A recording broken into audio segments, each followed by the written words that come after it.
나 외에는 다른 이가 없다. 나만 있다. 내가 제일 중요하다. 내가 먼저다.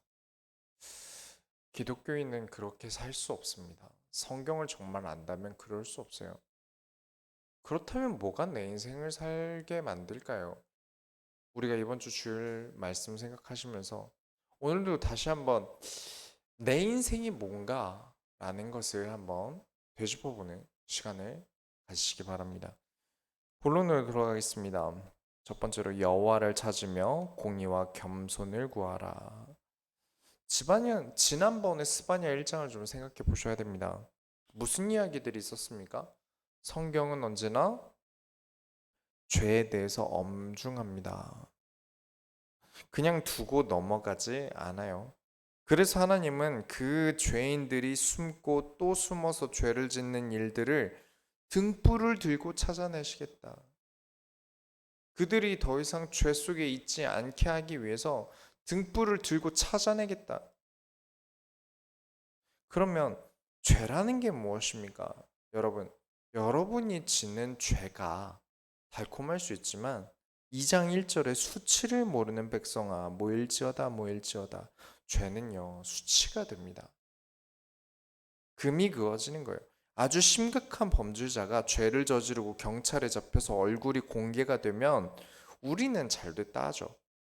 그런데 그로 인해 그 가족들은 어떻게 됩니까?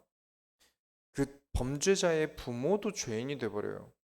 그 범죄자의 자식도 범죄자가 돼버려요. 사람들이 그렇게 쳐버려요. 그렇게 인식해버립니다. 그렇게 멀리하게 돼요. 모두가 다 슬픈 일이 돼버립니다. 그래서 죄는 당장 달콤하지만 모든 사람을 쓰게 만듭니다. 모든 연관된 사람들의 수치가 돼요. 그래서 하나님이 지금 끝내자. 내가 찾아내기 전에 이 수치를 모르는 백성들아 다 모여라. 다 모이자. 2장 2절에 명령이 시행되어 날이 겨같이 지나가기 전 여호와의 진노가 너희에게 내리기 전 여호와의 분노의 날이 너희에게 이르기 전에 시행할지어다. 너희 수치가 드러나는 그 날이 오기 전에 지금 끝내자. 어떻게 해야 이 수치가 더 드러나지 않고 지금 끝낼 수 있습니까? 2장 3절에 여호와의 규례를 지키는 세상의 모든 겸손한 자들아 너희는 여호와를 찾으며 공의와 겸손을 구하라 너희가 혹시 여호와의 분노의 날에 숨김을 얻으리라 여호와를 찾으라 공의와 겸손을 구하라 그래야 온 천하의 모든 수치가 드러나는 날 너희의 수치는 숨김을 얻으리라. 우리는 자꾸 우리가 가지고 있는 수치를요 숨길 수 있다고 생각해요. 죄를 숨길 수 있다고 생각해요. 모든 범죄자가 그렇겠죠. 숨길 수 있다고 생각하니까 죄를 짓겠죠. 안 들킬 자신 있으니까 범죄를 저지르겠죠. 내가 잘못한 걸 그 사람이 모를 거야 라고 생각하고 행동하겠죠. 물론 모를 수 있습니다.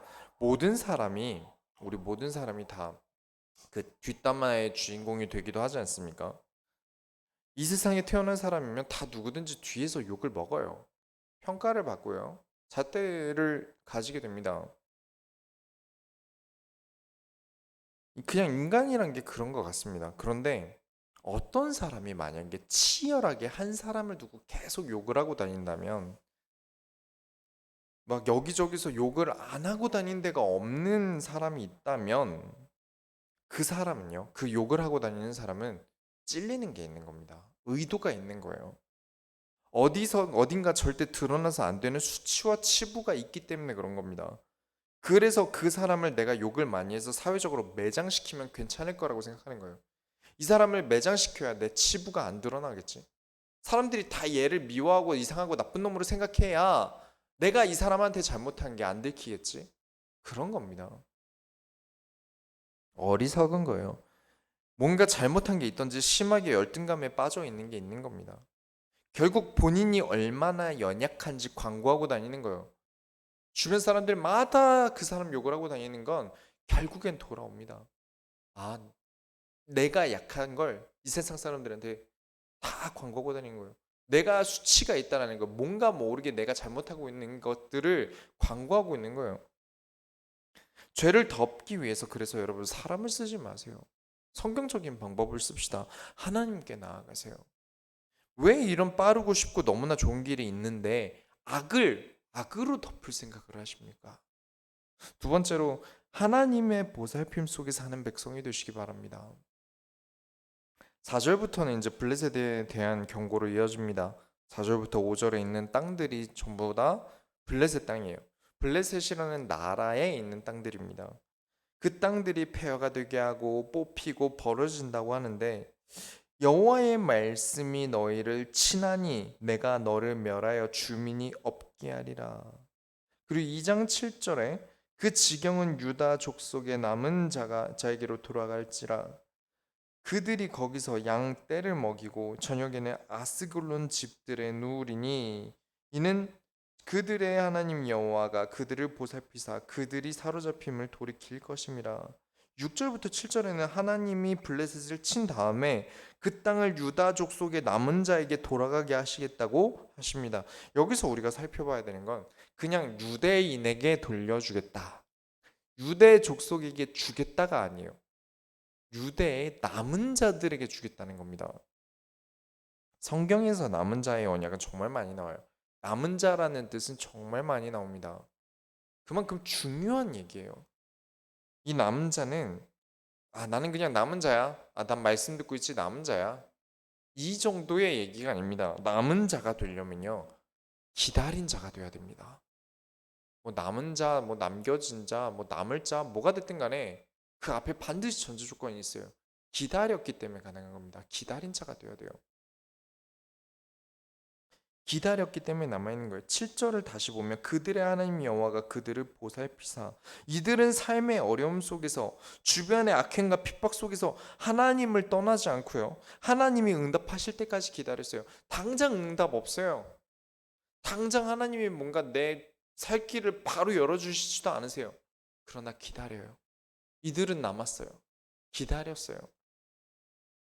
그렇기 때문에 하나님이 그들을 보살핀다. 이들이 아까 얘기한 하나님께 돌아온 자들이죠. 우리는 다 죄인입니다. 그 죄인됨을 시인하고 하나님께 돌아갔어요. 왜죠? 더 이상 수치스러운 삶을 살지 않겠다는 것입니다. 2장 8절에 내가 모압의 비방과 암몬 자손이 조롱하는 말을 들었나니 그들이 내 백성을 비방하고 자기들의 경계에 대하여 교만하였느니라. 아까도 이야기했지만 뒤에서 남욕하는 거 결국 돌고 돌아서 욕을 당한 사람 귀에 돌아옵니다. 그 증거가 무엇이죠? 내가 상대방을 신뢰하니까 다른 사람 욕을 하는 거 아닙니까? 내 편이라고 생각한 사람한테 얘기를 하겠죠. 근데 그 사람도 자기 편이라고 생각하는 사람한테 또 얘기를 또 전달할 거예요. 그럼 그 사람은 또 내 편이라고 생각하는 사람한테 전달되겠죠. 그게 돌고 돌아서 그 욕을 먹고 있는 그 사람 편에게까지 들어갈 거예요. 그래서 반드시 뒤에서 하는 욕은 돌아가게 되어 있습니다. 당사자의 귀에 들릴 수밖에 없게 돼요. 사람도 알게 되는데 하나님이 모르겠습니까? 여기 나오는 모압과 암몬이 어딥니까? 이스라엘의 조상이 같아요. 아브라함의 조카 롯이 이 암몬과 모압의 조상들입니다. 그런데 결국엔 이 하나님을 섬기지 않고 죄악으로 돌아간 이 민족들에게 결국 수치가 드러나게 되겠죠. 2장 9절부터 10절이 좀 길지만 중요한 내용이라 읽겠습니다. 그러므로 만군의 여호와 이스라엘의 하나님이 말하노라 내가 나의 삶을 두고 맹세하노니 장차 모압은 소돔 같으며 암몬 자손은 고모라 같을 것이라 찔레가 나며 소금 구덩이가 되어 영원히 황폐하리니 내 백성의 남은 자들이 그들을 노력하며 나의 남은 백성이 그것을 기업으로 얻을 것이라. 그들이 이런 일을 당한 것은 그들이 만군의 여호와의 백성에 대하여 교만하여졌습니다. 이 모압 자손과 암몬 자손이 어떻게 생겼는지에 대한 배경을 여러분 아셔야 됩니다. 이 아브라함의 조카 롯이 소돔과 고모라에 살고 있었어요. 그런데 여기가 이 지역이 너무 큰 죄악이 있는 성읍인 거예요. 남자, 여자, 뭐 어린아이, 노인 가리질 않아요. 모두 그냥 싸잡아 성관계를 해요. 집단으로 해요. 막 수백 명이 합니다. 그런 죄악이 너무 심했어요. 그래서 하나님이 그 곳을 멸망시키시려고 하십니다. 멸망시키려고 하실 때 이 롯의 가족만, 아브라함의 조카인 이 롯의 가족만 따로 대피를 시켜요. 대피를 시켜 놨는데 무슨 일이 벌어지냐면 후사가 없고 딸만 둘이 있다 보니까 이 딸 둘이 남편이 없어서 보고 배운 게 있겠죠. 이 소돔과 고모라 지역에서 보고 배운 게 있을 겁니다. 자기 아버지에게 술을 먹여서 성관계를 하고 아이를 낳는데 아이들 남자아이 첫째, 둘째 남자아이 이름이 암몬과 모압입니다. 그런 조상에게서 태어났어요. 뭐 조상이 그렇다고 해서 그 밑에 사람들이 문제가 된다는 게 아니죠. 문제는 이만큼의 그 조상들이 하나님을 섬기지 않아 멸망당했던 그것들을 보았다면 하나님을 섬겨야 되는데 이들은 하나님을 버립니다. 하나님을 버림도 모자라서 하나님의 백성에게까지 수치와 모욕을 줍니다. 그게 잘못된 거예요. 알만한 사람이 왜 그러냐는 겁니다. 그래서 하나님이 이 교만해진 너희를 용서하지 않겠다 하십니다. 여러분, 우리가 하나님의 보살핌 속에 있어야 되지 않겠습니까? 살아가기 힘드시죠? 네, 참 힘듭니다. 날도 더운데 사건 사고도 끊이질 않고요. 언제나 가까운 사람이 스트레스를 주죠. 그리고 원수는 계속 나를 죽이기 위해서 오늘도 노력합니다. 그럼 어떻게 원수를 이기겠습니까? 하나님의 보살핌 속에 들어가시기 바랍니다. 가장 먼저 들어가는 사람이 이기는 거예요. 물론 하나님은 모두에게 기회를 주세요. 내가 먼저 하나님의 품속에 들어갔다고 해서 뒤늦게 온 나의 원수를 하나님이 쳐내시는 게 아니에요. 그들에게도 똑같이 하나님 품에 들어오게 해주십니다. 그런데 그럼 억울하지 않습니까? 죄인이 왜 하나님 품으로 들어갑니까? 죄를 많이 짓고 사는 사람들 있지 않습니까? 하나님 없다시피 한 사람들 있지 않습니까? 재밌는 게 뭐냐면 정말 안 들어가요. 하나님께 쉽게 돌이키지 않습니다. 소돔과 고모라를 보았다면 돌아와야 되는데 안 돌아오는 것처럼 더한 것을 봐도 안 돌아옵니다. 그렇기 때문에 내가 지금 하나님의 보호 아래 들어가고 하나님 품속으로 들어간다는 건 정말 큰 특권이에요. 아무나 쉽게 올 수 있는 곳이 아닙니다. 하나님은 다 열어주지만 너무 흔하다고 생각해서 안 들어오는 건지 천성이 약해서 안 들어오는 건지 모르겠지만 아무나 안 들어와요. 그렇기 때문에 여러분 지금 이 말씀을 듣고 계신 여러분들은 기회입니다. 하나님께 들어가세요. 하나님의 보호 아래 있으시기 바랍니다. 세 번째로 그 마음속에 오직 나만 있고 나 외에는 다른 이가 없다. 11절에 여호와가 그들에게 두렵게 되어서 세상의 모든 신을 쇠약하게 하리니 이방의 모든 해변 사람들이 각각 자기 처소에서 여호와께 경배하리라. 하나님께 사람들은 쉽게 돌아가지 않습니다. 목회를 해보면요. 진짜 하나님은 말씀을 이 사람에게 쏟아부고 계신데 정작 그 사람 본인은 몰라요. 빨리 문제나 해결됐으면 좋겠어요. 그걸 아니까 많은 목회자분들이 오늘 여러분들의 문제가 사라질 것을 믿습니다. 이렇게 말씀을 하면 아멘 하는데 이 문제는 하나님의 의도가 있으니 찾아내시기 바랍니다. 그럼 멍 때려요. 하나님의 의도를 찾든 뭘 하든 나는 내가 하고 싶은 대로 살고 싶고 주변 사람들도 내 마음대로 좀 움직였으면 좋겠다는 거죠. 그렇게 되는 게 하나님이 나에게 응답하신 걸로 알고요. 내 마음대로 내 뜻대로 안 된다고 사는 자들에게 그래서 하나님은 경고하십니다.